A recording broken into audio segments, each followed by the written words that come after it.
Hi, my name is Cindy Farr, and I'm the Incident Commander for the Missoula City County Health Department's COVID-19 response. Today is Tuesday, July 21st, and this is my daily briefing. To date, we've had 180 cumulative positive cases in Missoula County.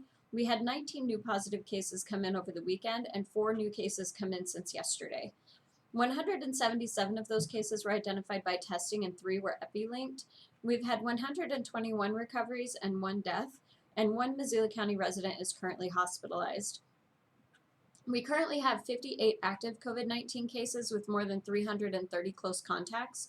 Active cases and their known contacts will remain in quarantine and isolation and will continue to be monitored and supported as needed.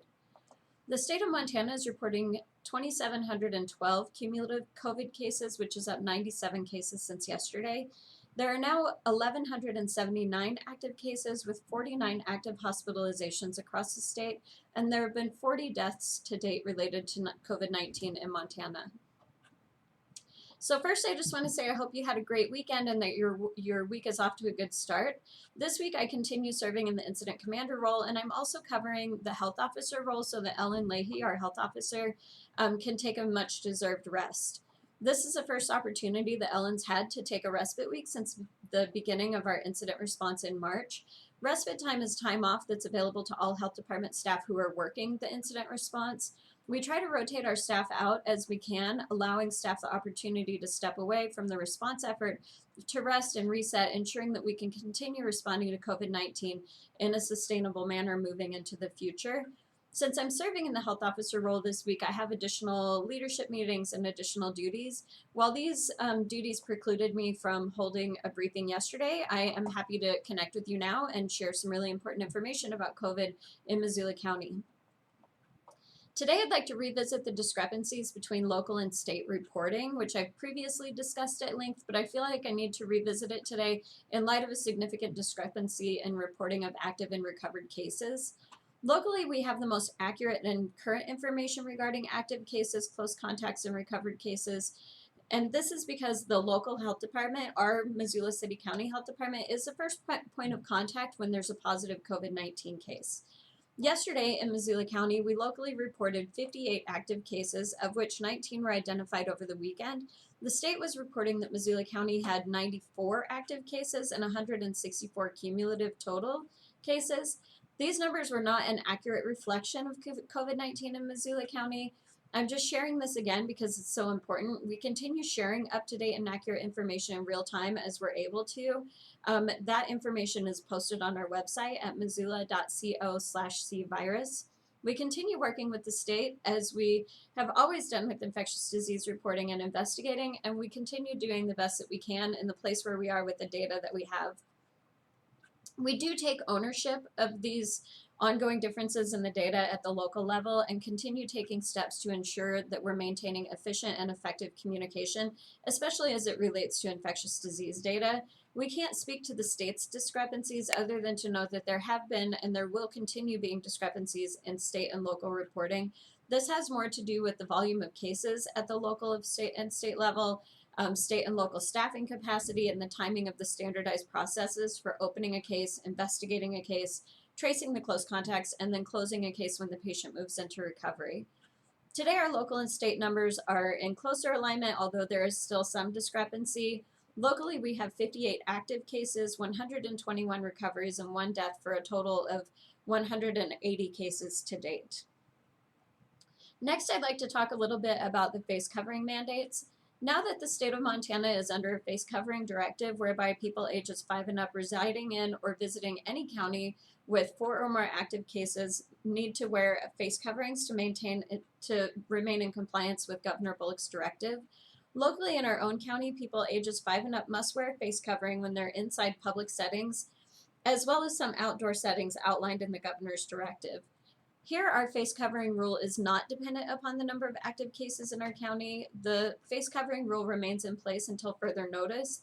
The Health Officer Board of Health and I regularly meet and remain in ongoing communication between monthly standing meetings. We continue reassessing COVID-19 data and what that really means for the health and safety measures for our community. A face covering is a great tool to help reduce the chances of asymptomatic or presymptomatic exposure and transmission of COVID-19. Remember that asymptomatic means that individuals never experience physical symptoms but can carry the virus and can unknowingly transmit it to others. Presymptomatic individual is someone that will eventually develop and display symptoms and get sick. It refers to the period of time in which someone is contagious, but they're not yet presenting with symptoms. Continuing to cover our faces with cloth face coverings that seal over the nose and chin help to ensure that those respiratory droplets stay inside the covering and don't escape out to others. The cloth covering is is just one tool that needs to be used in conjunction with other safe behaviors such as physical distancing, space between individuals. We don't want you to become complacent or think that a face covering is the answer to it all. The face covering needs to be just one part of an integrated set of safety practices. It's an effective tool that becomes more effective whenever it's used in conjunction with other safe behaviors such as physical distancing. That being said, I'd like to quickly revisit the definition of a close contact, as this remains important when thinking about ways that we can individually and collectively flatten the curve here in Missoula County. The definition of a close contact has changed across time with more information. At one point, the CDC stated that a close contact was someone that was with someone else for 10 minutes or more with fewer than 6 feet between them. Now, currently, the CDC defines a close contact as someone that is with someone else for 15 minutes or more with less than 6 feet of space between them. These 15 minutes can also be cumulative. So I can't stress that enough. Basically, think about all the different situations that we find ourselves in throughout the day. Maybe you have 2 or 3 work meetings with the same people for 15 minutes at a time. That actually means that you've spent upwards of 45 minutes with someone that could be considered a close contact, particularly depending on the setting of those workplace meetings. If they're remote meetings, you're very likely good to go. If they were in-person meetings but spaced far apart with safety measures in place like face coverings, you're also setting yourself up for success. If they were in person without safety measures in place, all of those people that were in that group could potentially be close contacts if one of them develops COVID-19 down the line. Another good example is a restaurant or bar. Think about wait staff and servers arriving at the tables to serve patrons. While they may only be at a table for 2 or 3 minutes at a time, they might very well hit 15 minutes or exceed 15 minutes of total time with any given table or patron. So I revisit these topics in an effort to empower you. I want you to have the current accurate information in order to understand the virus as well as how we can keep COVID at bay. We are in this together, but we each need to play our part. So please continue masking up for health and safety and making sure that you're still maintaining that 6 feet or more of social distancing whenever you are around other people, and limit your social circles. Keep them small so that if you were to develop COVID-19, it could more easily help us do the contact tracing and find out who your close contacts are. So that's it for my daily briefing for today. As always, you can subscribe to me on YouTube under my name, Cindy Farr. That's CindyFarr. Click that little notification bell so you get notified when additional videos are uploaded. You can follow us on Facebook at the Missoula City County Health Department's Facebook page. You can track our local data or find all kinds of great information on our website at missoula.co/cvirus.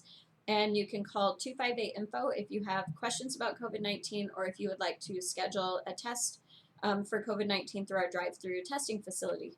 So that's it for today. Until tomorrow, everyone stay healthy.